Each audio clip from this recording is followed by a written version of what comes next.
నంద్యాల జిల్లా అధ్యక్షులు పార్టీ నియోజకవర్గం మాజీ శాసనసభ్యులైనటువంటి శ్రీ కాకట రామగోపాల్ రెడ్డి గారికి, అదేవిధంగా కర్నూలు జిల్లా అధ్యక్షులు కర్నూలు నగర మాజీ ఎమ్మెల్యే శ్రీ గౌరవనీయులు ఎస్పీ మోహన్ రెడ్డి గారికి, అదేవిధంగా కర్నూలు నగర మేయర్ శ్రీ బివై రామయ్య గారికి, అదేవిధంగా నంద్యాల జిల్లా అధ్యక్షుడు అయినటువంటి ఎమ్మెల్సీ కల్పలతా రెడ్డి గారికి, అదేవిధంగా కర్నూలు జిల్లా డిప్యూటీ చైర్మన్ శ్రీ పాపిరెడ్డి గారికి, వేదిక మీద ఉన్నటువంటి ఇంకా పెద్దలకు, అదేవిధంగా వీరు ఉన్నటువంటి పాండ్యం నియోజకవర్గ పార్టీ నాయకులకు, కార్యకర్తలకు, ప్రజాప్రతినిధులకు ప్రజలకు కూడా నా హృదయపూర్వక తెలియజేసుకుంటున్నాను. ఈరోజు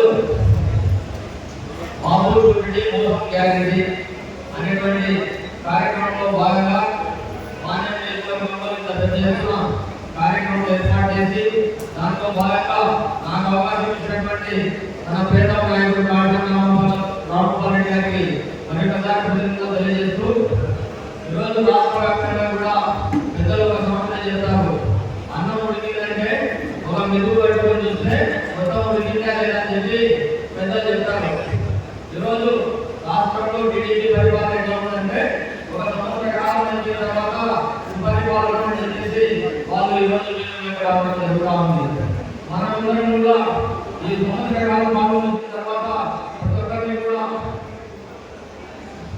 మన ప్రీతం నాయకుడు ఆంధ్రప్రదేశ్ మాజీ ముఖ్యమంత్రి మరియు జగన్మోహన్ రెడ్డి గారు అందరూ కూడా ఊళ్ళలో ప్రతి ఒక్కరిని కూడా సూపర్ సిక్స్ హామీల గురించి అడిగి ఈ సంవత్సర కాలంలో ఎందుకు అమలు చేయలేదు అనేటువంటి కార్యక్రమాన్ని తీసుకునే విధంగా ఈరోజు ఈ కార్యక్రమాన్ని రూపొందించడం జరుగుతుంది. కాబట్టి మీరందరూ ఒకసారి ఆలోచన చేస్తే మన విషయంలోనే ఈరోజు కర్నూలు జిల్లాలో మన గవర్నమెంట్ అధికారులు ఉన్నప్పుడు ఈనాడు పత్రిక మీద చిన్న ధర్నా చేసి ప్రమాదవశాత్తు మన మీద కేసు పెట్టేటువంటి పరిస్థితి మన గవర్నమెంట్ చూస్తాం. అదేవిధంగా ఈరోజు ప్రజాస్వామ్యం అంటేనే ఒక చర్చ, ప్రశ్నించే హక్కు అని చెప్పేసి మనకందరికీ కూడా తెలుసు.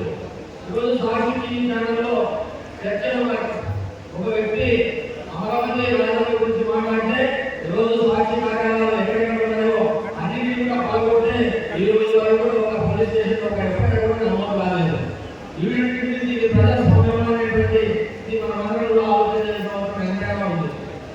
ఈరోజు అదేవిధంగా మనమందరం కూడా గడిచిన 4 రోజుల్లో ఎవరికైనా ఒక వ్యక్తికి అప్పు చేస్తే అరెస్ట్ ఉంటుంది, తర్వాత ఇంకొక రోజుల్లో బెయిల్ ఉండాలి.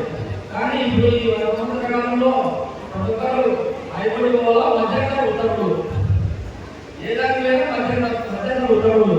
అంటే ఈ రాష్ట్రంలో ప్రజాస్వామ్యం ఉందా లేదా అని చెప్పి అడగడం మన బాధ్యత అని చెప్పేసి ఒక ప్రతిపక్ష పార్టీ నాయకుడిగా నాయకుడుగా మనమందరం కూడా ప్రజాస్వామ్యంలో ఉండాలనుకున్నాం. కాబట్టి ఈరోజు పార్లమెంట్ నియోజకవర్గంలో కూడా ఈ కార్యక్రమం అందుకనే మనమందరం కూడా ఈ ప్రజాస్వామ్యం ప్రశ్నించే వారికి ఉండాలి, ప్రజా హక్కులు కాపాడే వారికి ఉండాలి. కాబట్టి ఈరోజు జగన్మోహన్ రెడ్డి గారు ఈ కార్యక్రమాన్ని తీసుకురావడం జరుగుతూ ఉంది. ఇంకోటి మీకు అందరికీ కూడా గుర్తు ఉంటుంది, జగన్మోహన్ రెడ్డి గారు కాన్వాయ్ పోతే కాన్వాయ్లో డ్రైవర్ పేరు మీద పెట్టారు, కానీ కాన్వాయ్లో మొదటి పేరు కూడా పేరు పెట్టడం జరుగుతూ ఉంది. ఇదే న్యాయాలయంలో ప్రశ్నిస్తున్నారు. ఇది కొత్త రకం యాక్టు, జగన్ యాక్టు. జగన్మోహన్ రెడ్డికి వైఎస్ఆర్ కాంగ్రెస్ పార్టీ నాయకులను, కార్యకర్తలను ఏ విధంగా కేసులు ఎక్కించాలి, వాళ్ళు ఏ విధంగా జైలు పంపాలి, ఈ కొత్త యాక్టు రాజ్యాంగంలో వచ్చాయని చెప్పేసి ఈరోజు రాజ్యాంగం కూడా మాట్లాడుతున్న పరిస్థితి ఉంది.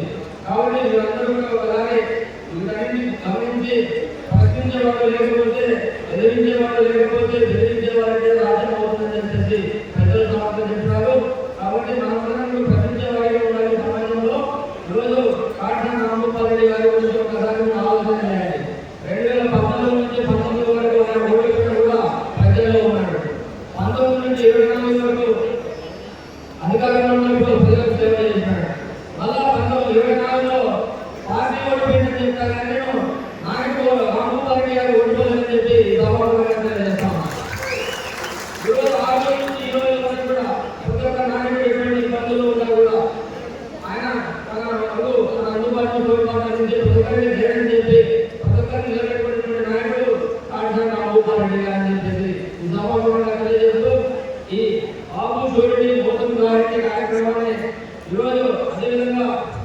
కాటన్ రామగోపాల్ రెడ్డి గారు, అదేవిధంగా యువ నాయకుడు కాటన్ జీవన్ కుమార్ రెడ్డి గారి సపోర్ట్ లో పదవులు